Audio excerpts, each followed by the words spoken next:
Well, everyone remembers watching their first World Cup, and here on ITV we've really enjoyed covering the tournament over the years. And Richard Henwood has been looking back through the archives and he's unearthed one or two gems.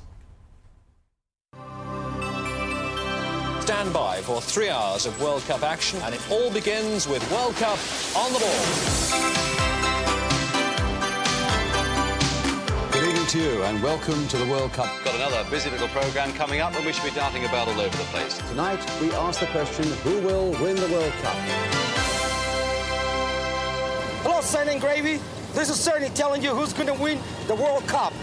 Down the years, the best World Cups have always had the right ingredients. You'll give me the clear countdown, won't you? Oh, this is unbelievable. From the surroundings... Incredible atmosphere of this magnificent Aztec stadium. Look at that lovely building up there. That's where our pseudo is. To the dress code... Yeah, you look fabulous tonight, you know. You keep stealing all the thunder. To the star quality. Just one cornetto. It was not a goal. It didn't matter, we got another one anyway. The search for the perfect mix has been never-ending. I'll have to start that again because I faltered in the middle of it. But along the way, lessons have been learned. Rule 1 emerged quickly. Where was the linesman? I don't know. Pick the perfect pundits. You can't go on those long runs, and Lineker likes them in behind, and I think the likes of Beardsley do great out there. We've got a month to get you to say Lineker properly for a start. Yeah, that's right. I didn't think Gary Lineker was positive enough. I think I got it right at last. No, you didn't. You got it quite wrong again. If he gets his way and Beardsley plays, he might solve the problem for him. That was probably the worst foul we'll see in Why are you this shaking your head, Derek? Because he baffles me. He really does baffle me. That was blatant obstruction, Jack. Ah, damn it. God, man. I've got to break in. I've got to cool it down a little bit. You're going to have 10 quid and we'll run it back in slow-mo. We'll get the bets on. And long before social media, it was obvious that interaction was healthy. Hello there. Hello, my question is for Brian Clough. What I'd like to know is, does he still carry on insisting that this fellow is a clown? He made a few good saves at Wembley, but, you know, it's not the good saves you make, it's the mistakes you make, because I made many, many good statements, and you've only remembered that one.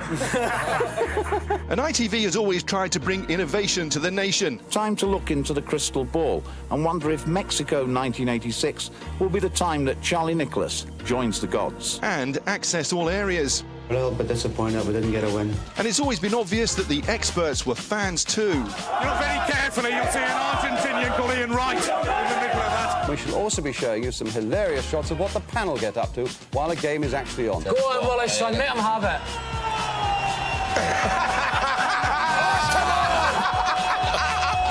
Oh dear, poor Gary. Feels better now. New talent has always been encouraged. Here we are at the Aztec. We're going to give it all we've got.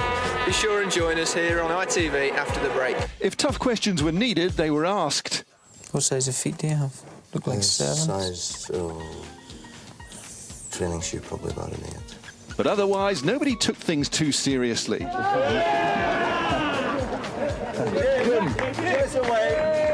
Hope he doesn't swallow the water there.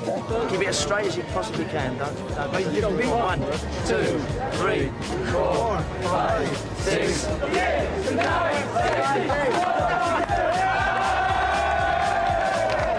There are moments that shine through, that show the wit and humour of the game, and maybe we've helped to capture a little bit of it with our slow motion machine and a little bit of music to go with it. World Cup Fun Spot number 1.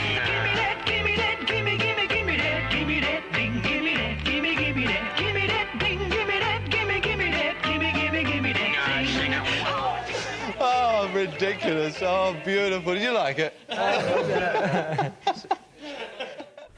I hope you enjoyed that. Did you spot Martin O'Neill with a lot of hair in there? The voice. and there was a pipe in there as well.